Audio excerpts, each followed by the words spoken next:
Hi. Oh my god. We're here. It's take 2, I think. Maybe 3. I don't know.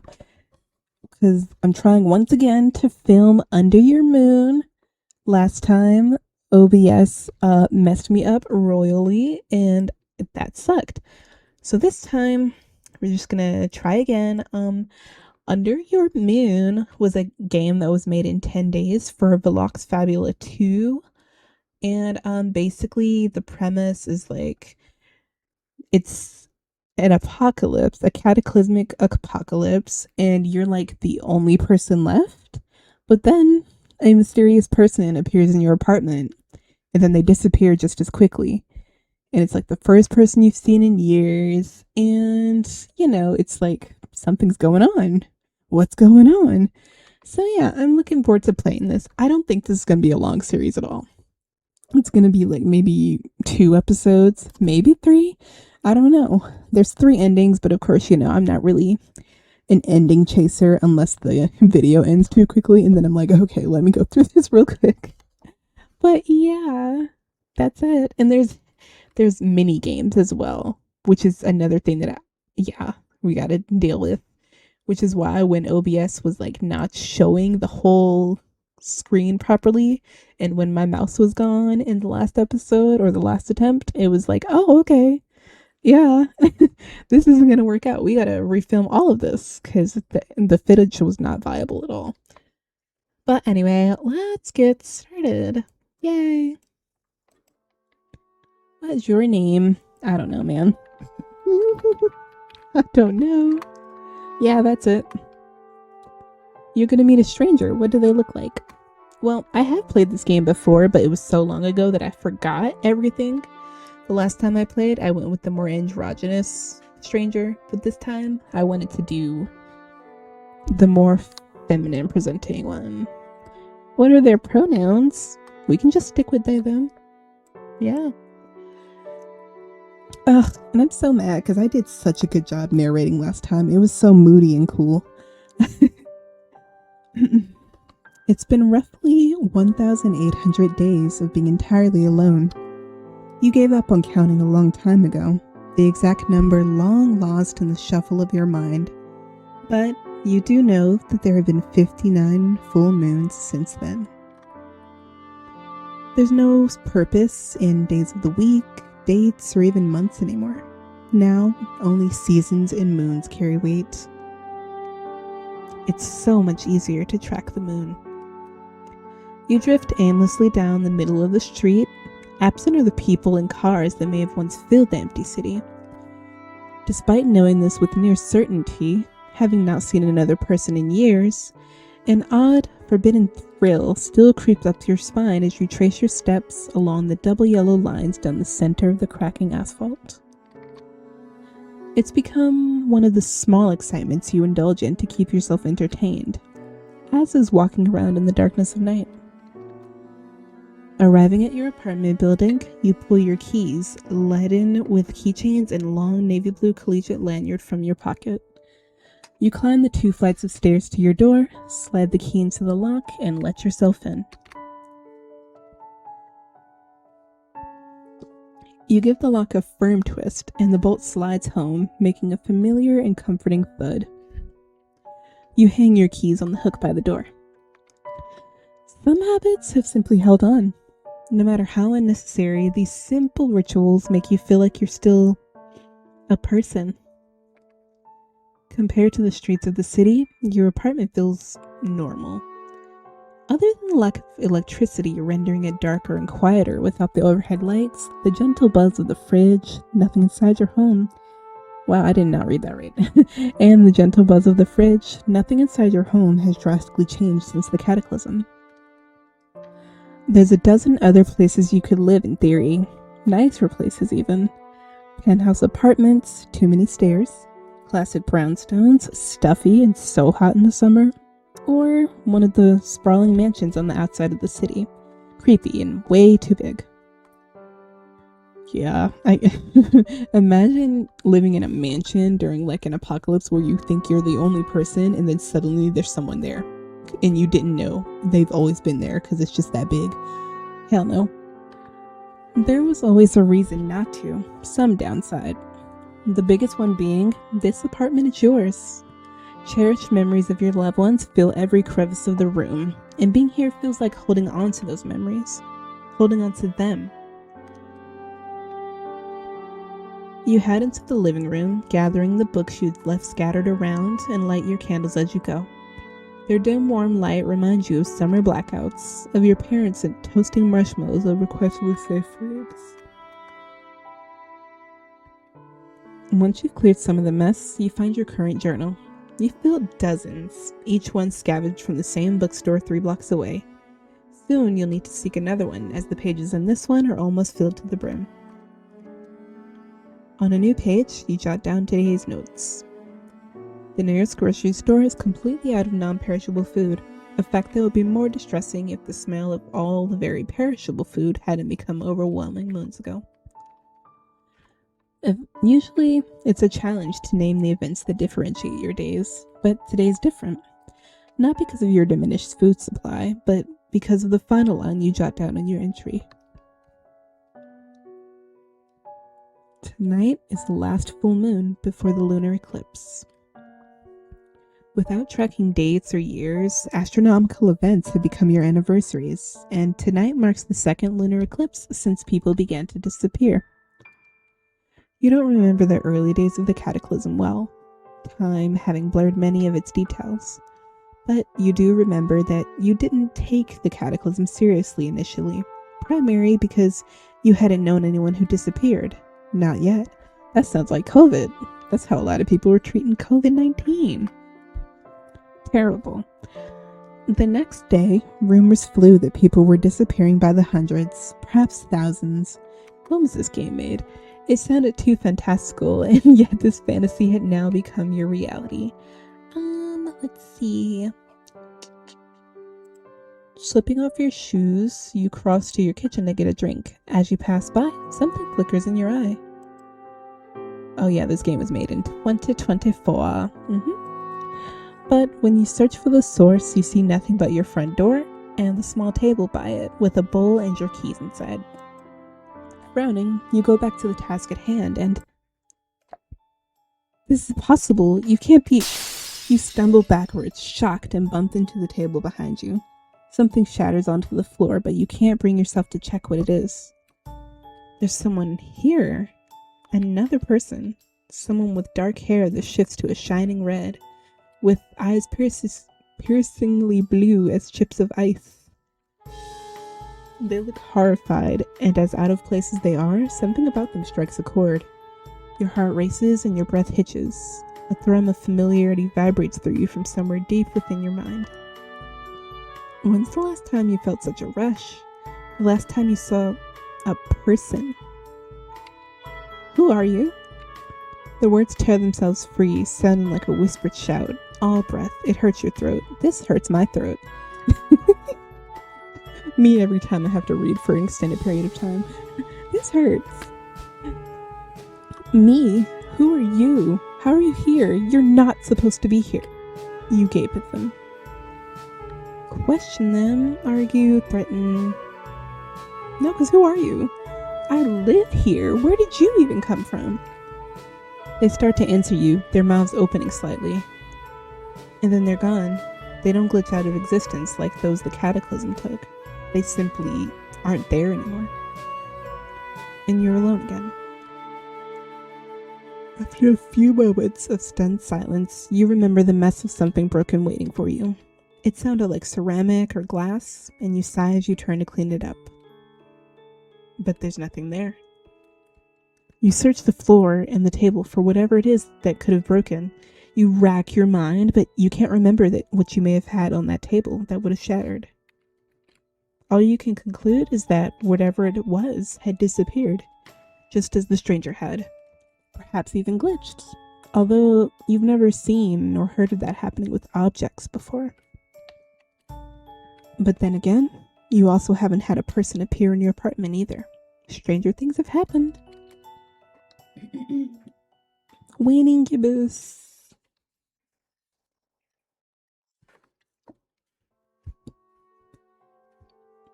You spent most of your time over the next few weeks exploring the city. Wandering, really.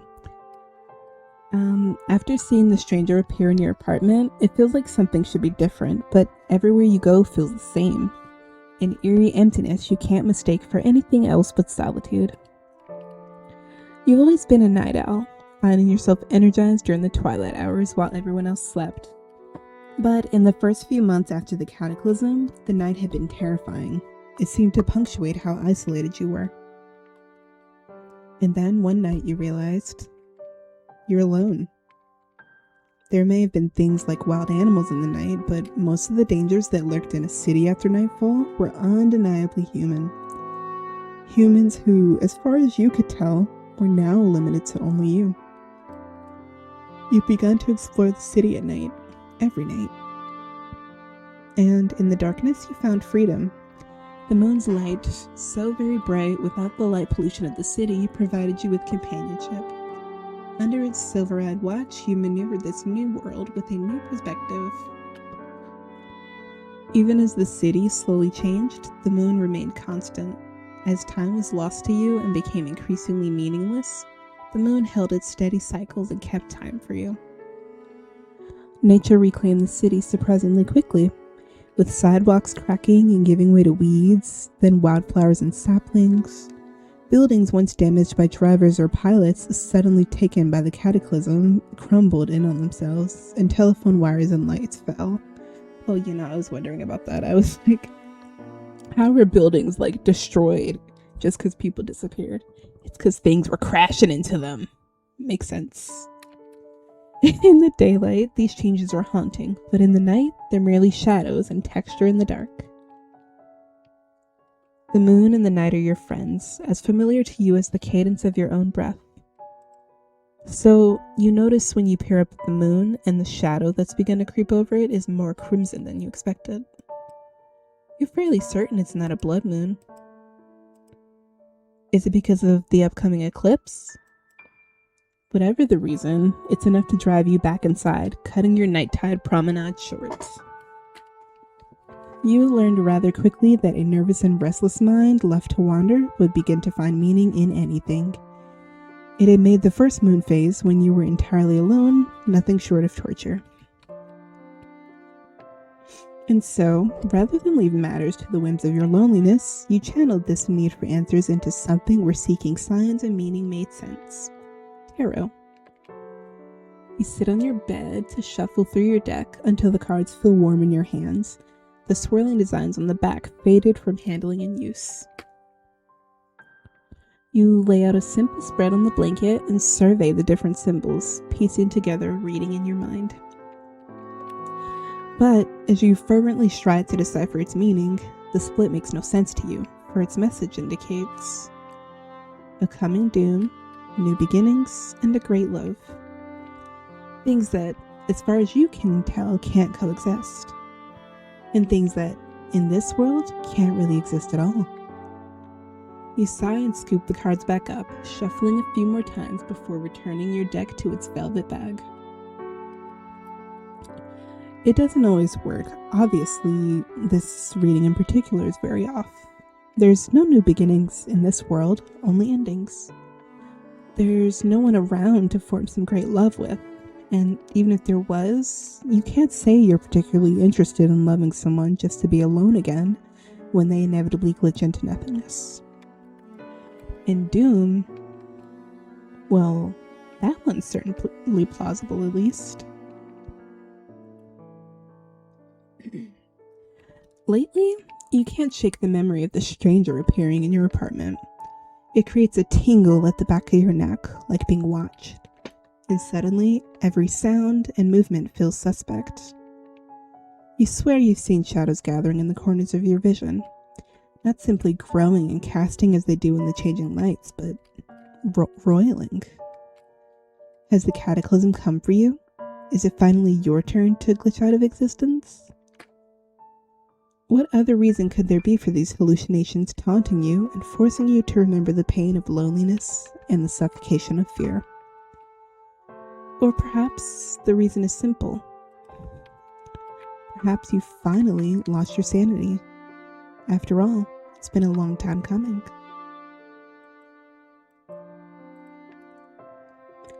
Right. You probably imagine the whole thing. Yeah, why not? 2 things weren't here before. Pick one before the timer runs out. Oh, okay, wait. Let me lock in. You guys.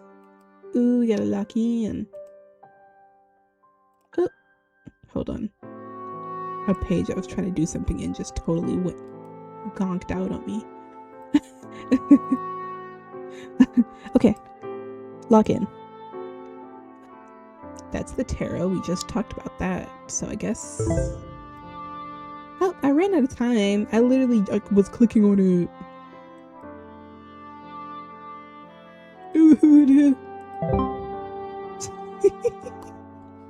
Over the past few weeks, it's been less and less appealing to go out at night.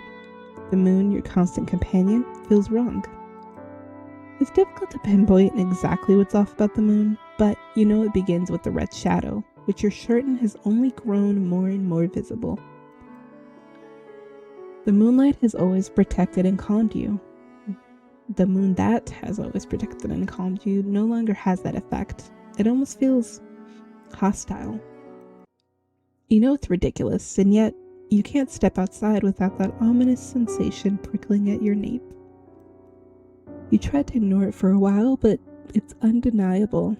The moon, even with its clear connection to the cataclysm, had never felt threatening before. Until now. As the night settles in, you go to the drawer where you keep your lighter so you can light your candles for the evening. Darkness encroaches, and the light from the moon is no longer the bright white you're familiar with, but a reddish glow you prefer to combat with as much candlelight as possible. You feel around in the drawer twice, coming up empty. Frowning, you survey the surfaces around you, but even in the dim light, you can tell there's no lighter there. You'll need another. You consider going out now, but shake off the thought. It's not necessary. You can make it through one night. You'll go tomorrow. You need more supplies anyway. The lighters themselves shouldn't be hard to find. They were stocked in every gas station, grocery store, craft store, and convenience store in the city. And if you were truly desperate, you're sure you could go find plenty in any of the abandoned homes surrounding you. But the lighters aren't the real problem. The real problem is food and water. For those, you have to go quite far. And you've already resorted to breaking into homes, something that feels wrong still, despite knowing there's no one to feel upset by the intrusion. You know that soon you'll have to seek supplies outside of the city. The thought of leaving your home makes your throat tight. So many of your memories are tied to this place, and without the familiarity of the apartment anchoring them to your mind, you're not sure how many of them you'll keep if you leave. You shove the thoughts of your slowly deteriorating position out of your mind. It doesn't help to worry about it now. Instead, you eye your bedroom, but the dark in your apartment is unwavering. You expect clouds to be obscuring the moonlight. However, when you look out the window, the sky is undeniably clear, and the moon glows red, as bright as it's ever been. The prickling feeling begins at the back of your neck before traveling down your spine. Fine hairs on your arms raise, and you suppress a shudder. The shadows around you feel thick, more akin to a fog than a simple darkness. You find yourself staring at the corner near your mirror, which feels so thick in shadow, you're sure you could just reach out and touch it. And then it moves. The shadow ripples and squirms as if reacting to your scrutiny, and you recoil. You need light. You need more light. Or light in the right place. You snatch the hand mirror off your desk, angling it under the moonbeam streaming through the window. After a few moments of careful angling, the light reflects off the mirror and directly into the shadows. The darkness retreats, pulling back like fingers relinquishing their grip. It doesn't make you feel better. You don't sleep that night, struggling to convince yourself to close your eyes. The next morning, you go out and collect more than 15 lighters and additional candles and bring them home.